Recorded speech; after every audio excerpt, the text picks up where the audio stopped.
going to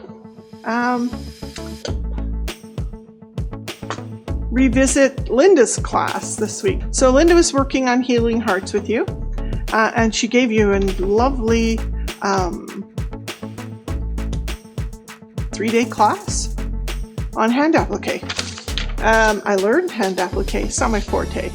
I do enjoy handwork. A lot of people think I don't, but I want to talk about machine applique. So, Healing Hearts by machine applique, satin stitch applique, fusible web applique, whatever you want to call it. So, Linda probably gave you some great tips and pointers along the way.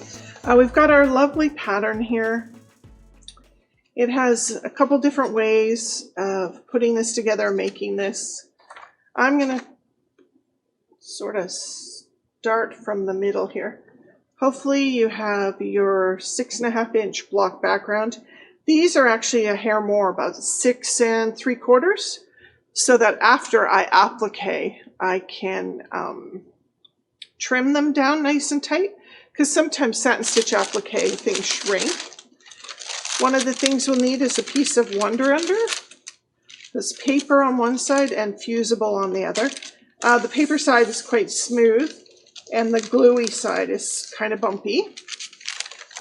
There's lots of fusible webs in the market. I'm prepping for a lecture next week on fusibles, and there's a lot of stuff.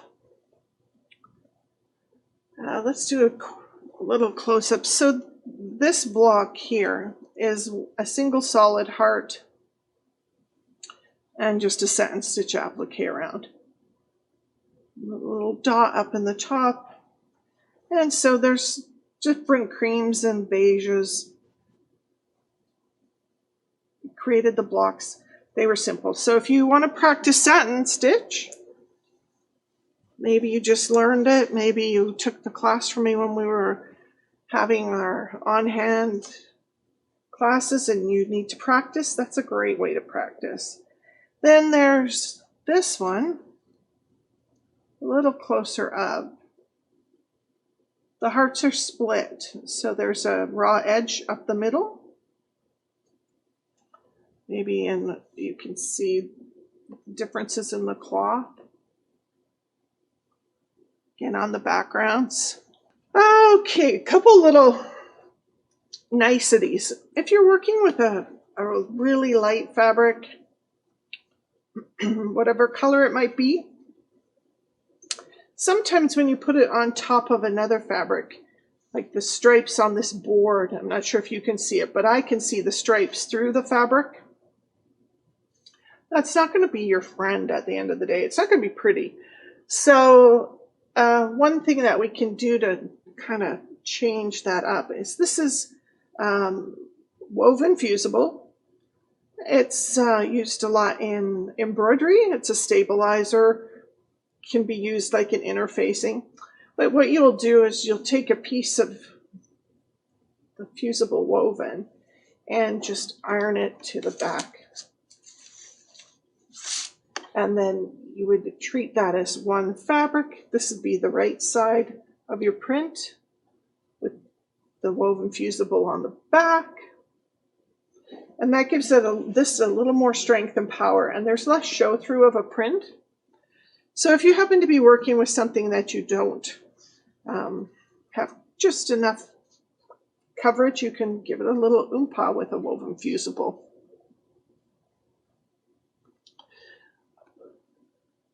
So to start today's, I'm going to make a little change.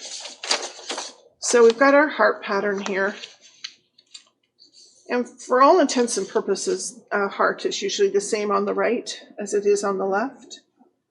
I'm going to designate a center line here, just to help me with my tracing, because I'm only going to do partial hearts for our demo today instead of full hearts. So I've simply drawn a line through the middle.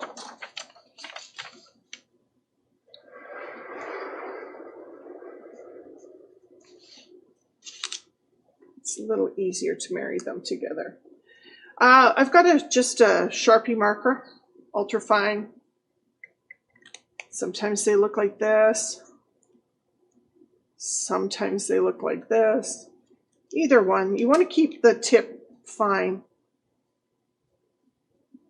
So when you're tracing, you don't actually change the size of the piece you're working with. We'll take our Wonder Under. Paper side up. Fusible side down. We're going to give ourselves a little overlap here, 1/4 inch. And I'm going to put this in a way that's easier for me to trace, but my arm might be in your way.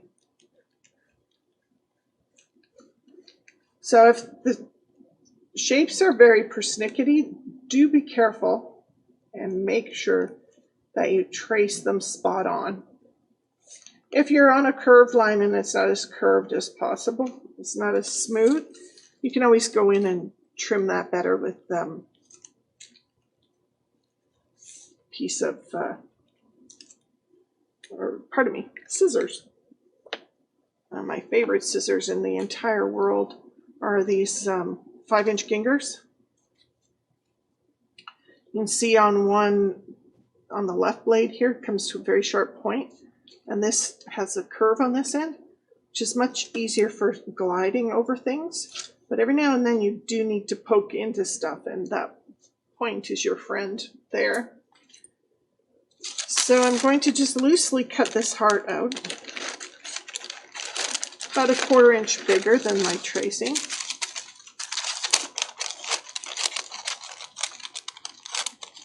Nothing fancy, just get it out of there. So just a little bigger then, and I put the middle mark here, and I put the middle mark here. I can trim that off with a scissor or a rotary blade later. And I'm going to trace another one. But I need a left side and a right side. When you're working with fusible web like this, it often will separate. At that point, I actually just set it aside for other things. It's not great for tracing. I'll use this side because if I tuck that straight line there into the heart there, I don't have to cut this side out. Work smart, not hard. So now I have a left and a right for this project. You could trace entire hearts and then slice them in half because you'll use both sides in the mix-up on the blocks I have. I have a few pieces of fabric. They're just scraps and remnants from other projects, but I thought that they might be kind of cool on my polka dot blocks.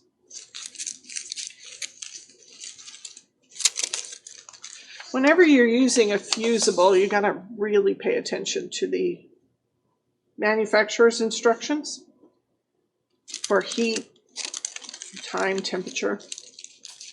I was pretty sure I could just squeak that one in here. So paper side up, fusible down on the back side of your fabric. You'll press in place, so don't iron. Put the iron down, give it a proper count of 3 to 5 seconds. But remember, whatever applique fusible web you're using, check the instructions. Check those instructions. You want to be right time and temperature. Time and temperature matters in applique. Grab my other one. Now the nice thing about this is it's a bit see-through. And if I have a particular love of anything on that fabric, it's hard to judge from the front. But you can see that I can see enough from the back that if I wanted this ramrod straight, I can make it that way. I can go those lines at a bit of an angle.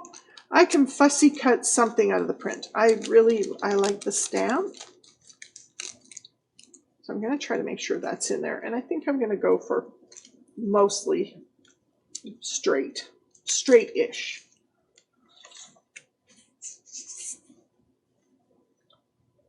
And then, you know, 1 hippopotamus, 2 hippopotamus, 3 hippopotamus, or 1 locomotive, 2 locomotive, 3 locomotive. Any of those ways that you learn to count full seconds when you were a youngster, that's the way we're going now. Alrighty. Next big important part, I'm going to cut these out. So if your curve wasn't as smooth as you hoped it was when you traced it, you can fix it with the scissors just a wee bit. You can get a smoother cut. So paper's still attached so I can see the line.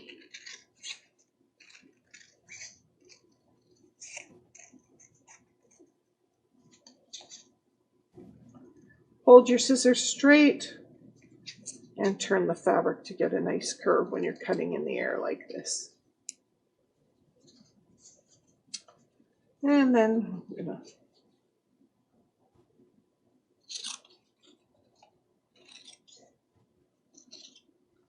cut this one right down, aiming from this line to that line.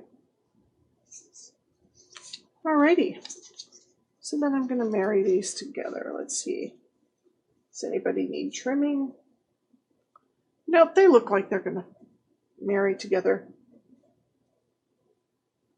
Nice enough to keep me happy. If it's important to you that things be dead on straight, you can use a ruler. All of these hearts go kind of point to point.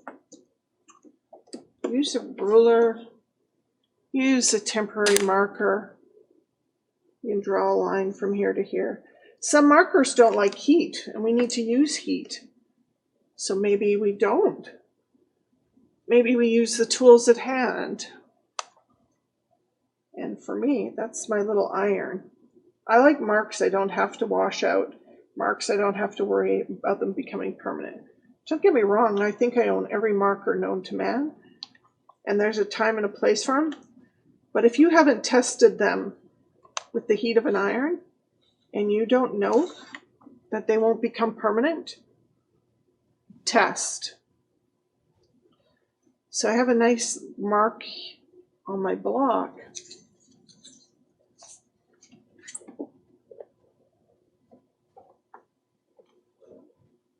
That's going to show me where I'm going to place these two. This places my stiletto, so I'm going to do what I always tell you not to. And use the back of my stitch ripper. And I'm going to just score in the middle here. And then tear my paper from the middle out. It keeps the edges much cleaner. So if for any reason you go to tear your paper off and it's not moving, doesn't want to tear off, or you have web crawling between the paper and the fabric, you need a bit more pressing. And a lot of these Fusible products tell you to pre-wash your fabric. I'm not a fan, so I don't. But every now and then, you will get a product, a Fusible, that won't stick to your cloth, and it's quite often the starch that they've used. So now, permanent press here is 5 to 7 seconds, locomotives, hippopotamuses. Now normally this is a permanent press, 7 to 10 seconds with steam. The permanent pressing comes with steam. There's more than one way to get steam, but this will be plenty good for us. So now I've got a good portion of that line I pressed in there is pressed back out. I've got my lovely heart edge. I like it. I might have to make a whole new table. The pattern's called Table Runner, but I've never hung one of these, or put one of these on the table. I've always hung them on the wall. So table runner or wall hanging, you decide. Alrighty, so the next most important thing that you're going to need is some stabilizer. When you're doing a heavy stitch, you need a heavy stabilizer. This is a tearaway. I tore this earlier in a different demo, but you can see it tears away quite easily. It's even easier once you're stitching. And you just need enough for behind the block there.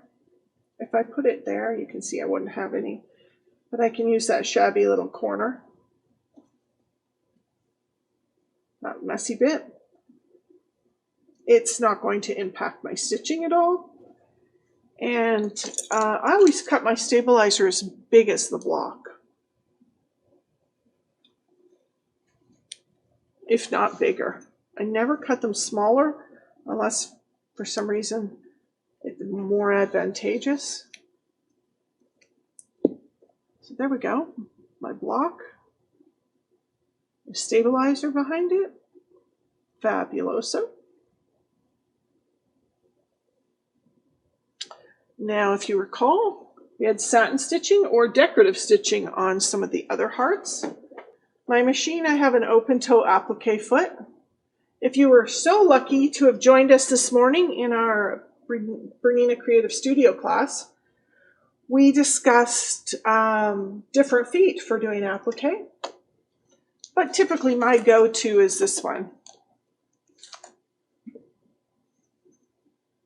So my block with the stabilizer on the back. What I've done on my machine here is I've threaded it with bobbin weight thread just in the bobbin case, which is a 60 weight thread. Just gonna see if I can. I like to find my bobbin thread for this. So when we thread up with our auto scissors and stuff these days, we have a small issue for how I'm going to teach you to use this. However, you need to access your decorative stitches in your machines. It doesn't have to be this brand, it could be any brand in the universe. Pick a stitch that you like. Pick a stitch that's going to make you happy. Something just fun that you thought you'd like to try. I've used a lot of these stitches, so I kind of have a small stash of favorites. I'm going to just use this stitch as it comes out of the machines. If you're a Bernina person, like I said, 7-Eleven. Other brands, I'm not sure what it is, but I use this stitch so much I remembered it. And who doesn't know 7-Eleven if you live here?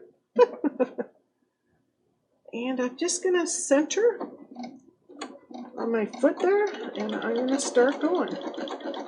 And I've picked the stitch I picked because it stitches left and right, and it has sort of a line up the middle.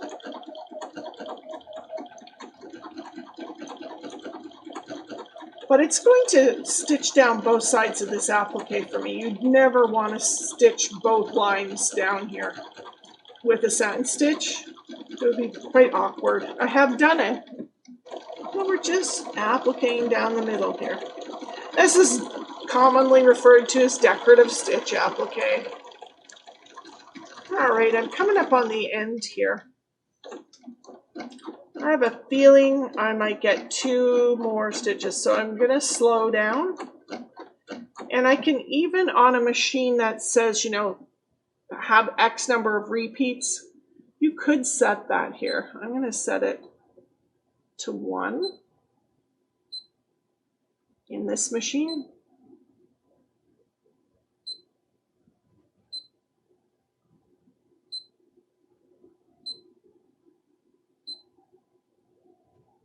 Because that's going to, you know, while I'm talking to you, what if I get distracted?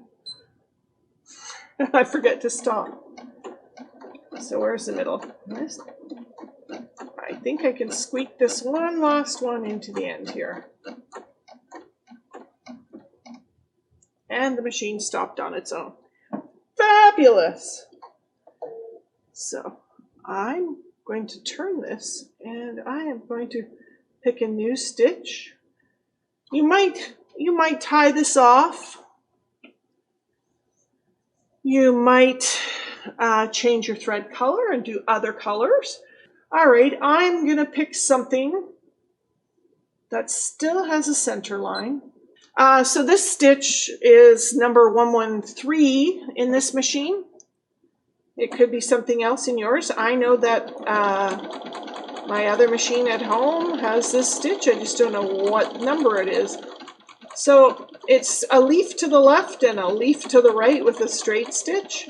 And I'm going to aim to keep that straight stitch in the ditch. Now, you know, I'm kind of down at the end of the heart here.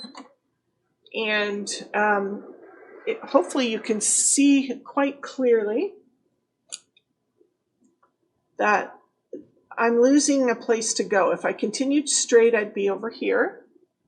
So people always say, when do I pivot? Well, you pivot when your stitch is in the middle and hopefully on a straightaway. So now I'm just going to turn that so I have a straight line in front of me. A little more space to stitch. And we're back in the middle, and I'm going to pivot here.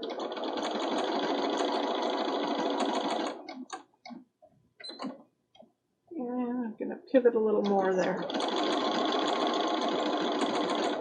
And I'm going to always stop in the middle, needle down. Minor adjustments as you go, minor adjustments. You don't want to make a super big one midway through the leaf. It's really quite obvious. Whenever your pattern lands back in the middle here, that's when you make those major changes. You'll always be grateful you had some patience. Also, if you're not a patient person, most of our machines have speed control. Use the speed control. Now you see I've kind of missed that, and the compulsive person in me, I'm going to very gently and carefully break all the rules, turn my hand wheel backwards, slide that over to where I want the needle to land, and complete that stitch. Some machines you can get away with that, and some machines are going to squawk all day. You will soon know which one you own. I got carried away talking to you guys. Always adjust in the middle or do a little sneak when you can. All right, so if your machine has pattern end function, you can use the pattern end function. You can use the motif repeat button, tell it you just want one, and let's see what we get here. And that says I'm done. And that's pretty good. I've got about an 1/8 of an inch for my next stitch. What I'm going to do, I'll show you how I cheat my way out of here. I will just take a couple straight stitches to that very middle point of the heart. And then I'm going to turn that. I've got this tail here. Just going to move it out of the way. Find myself another stitch that I like. You see how it's flat on one side and pointy on the other? Do I want a flat outside edge or a roughly lacy edge? I'm going for the roughly lacy edge, so let's take you back to the stitching end of this all. So that's the flat straight side of the stitch will be on the applique. Then those peaks and valleys will be on the right side. So see, I'm happy there. It's going to do a lot of the heavy stitching right on the edge of that applique, and then I haven't changed anything, and I'm not going to. I'm going to do this super big for you. Like the others, we want to let it just form over the edge, and I'm just turning ever so softly and gently as I go.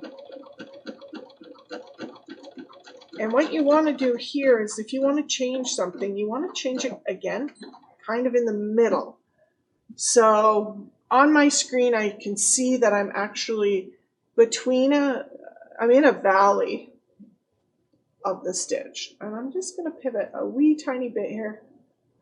And I'm going to carry on. And in the overall of this stitch, no one will ever know when and where I pivoted. But here I am. Going to do another one, kind of in the valley. And then we'll analyze how I did after.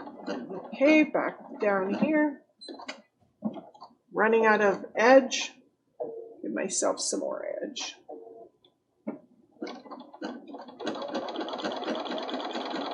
But you don't want to turn during the middle of one of those peaks because it will show. Okay, kind of in the middle of a valley. You want it to look smooth. You don't want anyone to know that you actually had to change direction. So hopefully you'll see how this goes. Do I want you to all try Linda's hand applique? Absolutely. Ooh, I might have to commit to a peak here. Yep, gonna have to commit to a peak or I know it's gonna look funny. Okay, so now I'm going to adjust here, back in the valley. And this one, I'm not really going to use my pattern end here because it doesn't have a very clear point, but I know that in a minute it's going to go to the peak and I don't want it to. I'm going to stop right there on the tip. And a really simple way to tie this off, you guys, is to hide the tie off. So I'm going to go back into the utility menu. I'm going to select a straight stitch and I'm going to turn it down to about 0.5, 0.6. So it's a teeny tiny straight stitch. I'm going to just shuffle over a little bit here. And then I'm going to hide it in the other stitches.